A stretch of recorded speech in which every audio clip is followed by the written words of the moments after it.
takdir ya. Harus percaya takdir. Nah, apakah takdir itu bisa juga seiring dengan doa dan tobat kita? Insya Allah. Yang pertama tentang qada dan qadar atau takdir, apakah bisa berubah dengan doa kita, dengan permohonan ampun kita? Jawabannya bisa, dan perubahannya pun telah Allah ketahui dan telah Allah catat.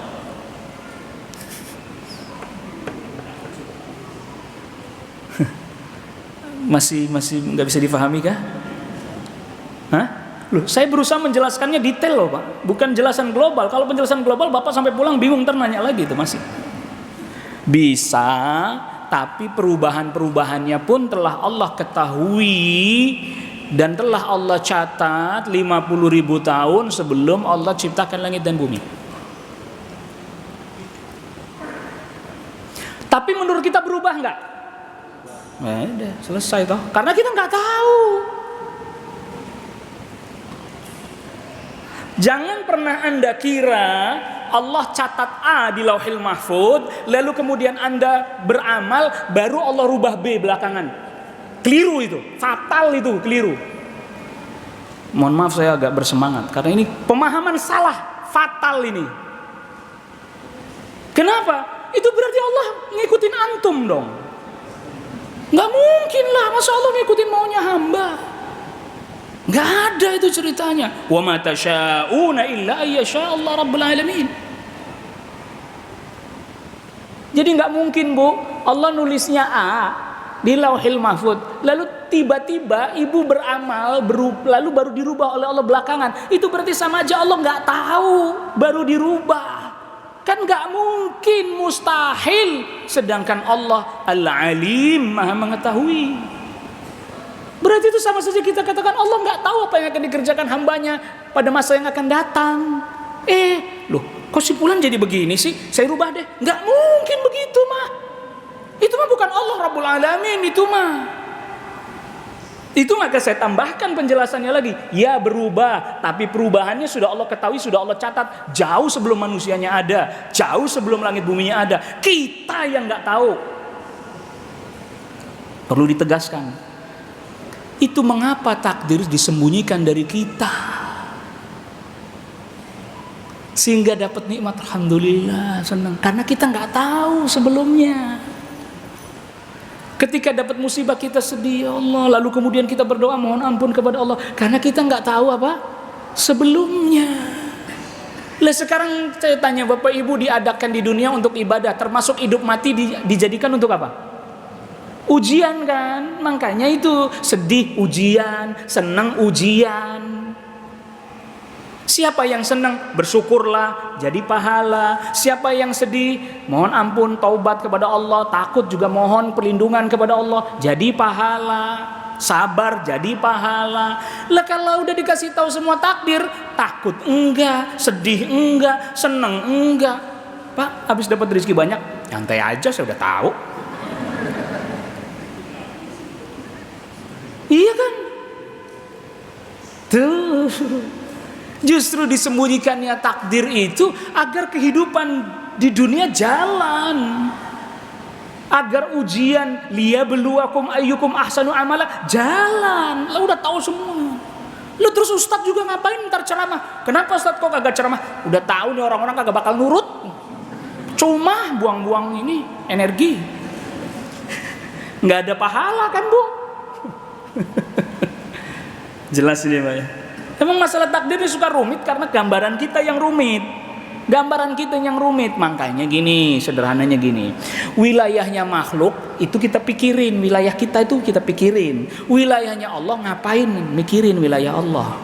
Kasih garis jelas. Wilayahnya Allah apa? Allah telah menetapkan semua takdir, semua udah detail rinci. Satu helai rambut jatuh tanggal berapa, menit berapa, detik berapa, udah ada semuanya Bu. Tidak ada yang terlewat. Qad ahsahum wa addahum adda. Udah semuanya diliputi oleh Allah, catat semuanya, nggak ada yang meleset. Nggak ada yang meleset. Kitanya yang nggak Nah, kasih pembatas di situ tuh. Jangan ente masuk kemari. Ustadz, kalau semuanya Allah udah tetapkan, penduduk surga Allah tetapkan, penduduk neraka Allah tetapkan, terus buat apa kita beramal? Masuk wilayahnya Allah. Jangan. Maka ketika ada sahabat yang tanya begitu, fafi mal amal, buat apa kami beramal? Apa Rasul katakan? Beramal. Karena apa? Anda masuk wilayah Allah. Jangan. Udah wilayah Anda apa? Beramal wilayah Anda. Jangan mikirin, jangan-jangan saya penduduk neraka, walaupun saya sholat, walaupun saya puasa, walaupun saya sedekah, saya masuk neraka. Jangan-jangan. Masuk wilayahnya siapa itu? Amal. Wilayah Anda tuh amal. Wilayah kita tuh doa. Wilayah kita tuh minta. Wilayah kita tuh istighfar. Wilayah kita tuh usaha yang halal. Itu wilayah kita. Jangan mikirin wilayahnya Allah. Jangan-jangan saya biar kata usaha juga tetap aja miskin, jadi mendingan nganggur ya gitu ya. Salah ini. Makanya ada ranahnya, mana yang kita boleh masuk, mana yang nggak boleh masuk. Jadi jangan Anda bayangkan Allah tulis A, kita berdoa, baru Allah rubah B. Enggak, kita doanya aja ini Allah udah tahu, udah dicatat. Kitanya belum ada, belum lahir, zigot aja belum. Itu Allah udah tahu. Langit bumi belum ada, 50.000 tahun Allah udah catat semua. Itu hadis sahih loh. Itu jadi pemahaman takdir. Ustadz, lalu bagaimana dengan istilah ada takdir yang bisa dirubah, takdir yang nggak bisa dirubah? Hakikatnya semuanya sudah dicatat. Cuman berubah atau nggak berubah kan dalam ilmu kita nih, dalam ilmu kita. Iya nih, perasaan saya hidup udah bertahun-tahun nggak berubah-ubah. Ilmunya dia kan. Barusan tuh dia baru sadar. Itu pun nyadarnya udah usia 60 tahun dia baru nyadar. Mana aja. Karena ilmu kita terbatas. Maka jangan masuk ranahnya Allah. Kita jadi bingung nanti kalau masuk ranahnya Allah. Itu ilmunya Allah. Ilmunya kita doa, perintah. Rasul sabdakan tidak ada yang bisa merubah takdir melainkan doa. Itu ranah amal. Ranah apa? Amal. Kalau ibu bapak mau tahu bahasa lainnya, hei berdoalah, berdoalah tuh bahasa lainnya itu ranah amal. Berdoalah penuh dengan harapan, ranah amal itu. Iya. Kalau ranah ilmunya Allah, bapak ini A, lalu dia berdoa, lalu dia berubah B, dari B dia berubah B. Udah semua itu mah tuntas. Cuman tidak ada yang dikasih tahu. Nah, Anda jangan masuk ke sini. Rasul tidak dikasih tahu Anda masuk. Nabi bukan, Rasul bukan, puyeng. Jelas tuh ya. Jadi jangan salah memaknai takdir berubah itu kita amal dulu baru Allah rubah. Tidak. Perubahannya udah Allah catat. Amal kitanya juga sudah dicatat. Cuman kita yang tidak tahu. Nah, itu ranah Allah, tidak usah masuk. Ranah kita amal. Tidak ada yang bisa menolak takdir kecuali doa. Hadis Rasul, la yaruddud doa illa al-qadar. Tidak ada la yaruddul qadar illa doa. Enggak ada yang bisa menolak takdir kecuali doa, merubah takdir kecuali doa. Itu hadis sahih riwayat Imam Ibnu Majah. Itu redaksinya, lafadznya. Maknanya apa, Pak? Maknanya apa, Bu? Berdoalah kalian dengan penuh harap kebaikan. Itu makna namanya. Itu lafaz, ini makna. Kok jauh Ustaz maknanya? Iya, karena kalau kita cuma pahami itu, berarti dengan doa takdir berubah. Betul, takdir berubah. Tapi perubahannya udah nggak ada juga. Cuman kita yang nggak tahu. Karena Anda nggak tahu, beramallah. Karena orang kita tuh suka repot. Dikasih tahu penduduk surga, nggak mau amal dia. Ngapain saya beramal soleh, orang saya penduduk surga? Misalnya dikasih tahu dia penduduk surga, nggak beramal, Pak. Ngapain saya beramal soleh? Orang saya udah tercatat penduduk surga. Yang tercatat sebagai penduduk neraka. Kok Anda nggak beramal juga? Lah ngapain? Orang saya udah neraka, percuma tuh kan? Ribet emang nih manusia nih.